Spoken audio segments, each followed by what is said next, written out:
शिव सत्य हैं, शिव शाश्वत हैं, उनके क्रोध में भी सृजन है। भक्तों पर क्षण भर में ही कृपा करते हैं, तभी तो भोलेनाथ हैं और काल के भी काल महाकाल हैं। शिव के ही एक अवतार हैं भगवान कोरगज्जा, जो कर्नाटक में स्वामी कोरगज्जा नाम से प्रख्यात है। भक्तों का विश्वास है कि उनका कभी कोई अहित नहीं कर सकता, क्योंकि उनके स्वामी शिव स्वरूप कोरगज्जा स्वयं उनकी रक्षा करते हैं। कर्नाटक में एक जगह है तुलुनाडु, यहाँ कई सारे समुदाय हैं, उसी में से एक है कोरगा समुदाय। भगवान कोरगज्जा की कथा यहीं से शुरू होती है। एक बालक था तनैया, उसके माता पिता का निधन उसके बचपन में ही हो जाता है। बताया जाता है कि एक बार वहां गंभीर बीमारी फैल गई थी, जिसके कारण कोरगा समुदाय के अस्तित्व पर संकट गहराने लगा था। तनैया इससे दुखी होकर कल्लाकू नाम की जगह पर जाते हैं और वहां एक पेड़ के नीचे कई दिनों तक बैठे रहते हैं। भूख लगने पर रेती को चावल समझकर खाते हैं।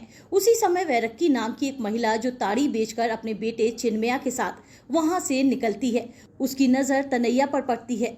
उसने पूछा, तुम कौन हो बेटे, तुम्हारा नाम क्या है?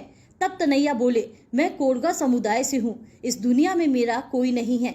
इस पर वैरक्की ने कहा कि ऐसा मत बोलो, आज से तुम मेरे बेटे हो। वो तनैया को अपने साथ अपने घर ले आती हैं। कुछ दिनों बाद तनैया अपनी माँ का हाथ बांटने के लिए बाजार जाते हैं। इस पर वहां मौजूद लोग तनैया का रंग देखकर मजाक उड़ाते हैं। इस पर वैरक्की नाराज होती है। बदले की भावना से वहां मौजूद लोग वैरक्की की ताड़ी नहीं खरीदने की योजना बनाते हैं। इससे वैरक्की की आजीविका पर असर पड़ता है, घर चलाना मुश्किल हो जाता है।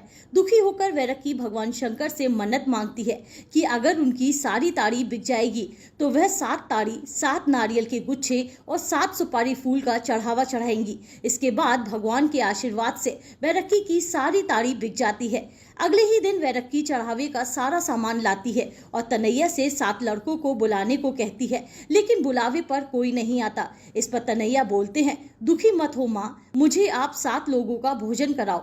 इस बात को मानकर वैरक्की खाना परोसती है और तनैया 7 लोगों का भोजन कर मन्नत का सामान अपने कंधों पर उठा लेते हैं।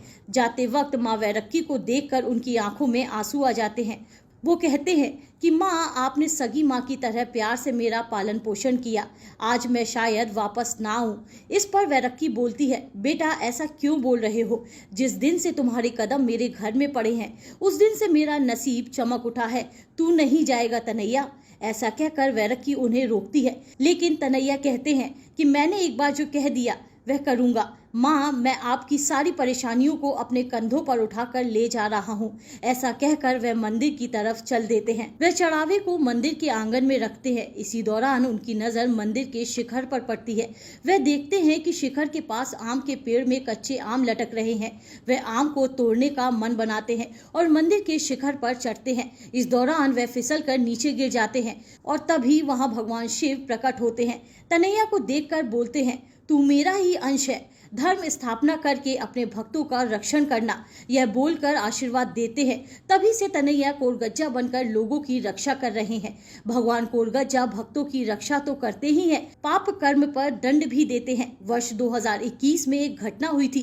3 मुसलमानों ने मंदिर की दान पेटी में कंडोम डाल दिया था। इसमें से एक की मौत हो गई तो अन्य दोनों अपनी मौत के डर से स्वयं कोरगज्जा भगवान की शरण में आते हैं और माफी मांगते हैं। उन दोनों ने पुजारी को बताया कि नवाज के साथ मिलकर उन्होंने ही कुछ दिन पहले मंदिर की दान पेटी में कंडोम डाला था, जिसके बाद नवाज को खून की उल्टियां हुई और फिर पेचिश पड़ने लगी।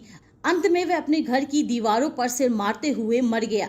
मरते समय उसने कहा था कि कोरगज्जा उन सब से नाराज हैं। अब सिर्फ वही दोनों यानी अब्दुल रहीम और अब्दुल तौफीक जिंदा हैं। कुछ दिनों बाद रहीम को भी खून की उल्टियां शुरू हो गई, बिल्कुल वैसे ही जैसे नवाज को हुई थी। उसके बाद दोनों भगवान कोरगज्जा की शरण में जाते हैं और माफी मांगते हैं। भगवान के सामने खड़े होकर दोनों ने अपनी गलती स्वीकार की। भगवान कोरगज्जा के भक्त देश में ही नहीं, विदेशों में भी हैं। उनके चेहरे पर तेज है, सिर पर नाग मुकुट है, हाथ में नाग छड़ी, पैर में गगारा, मुख में पान और चंदन से ही अपने भक्तों को आशीर्वाद देते हैं और सदैव उनकी रक्षा करते हैं।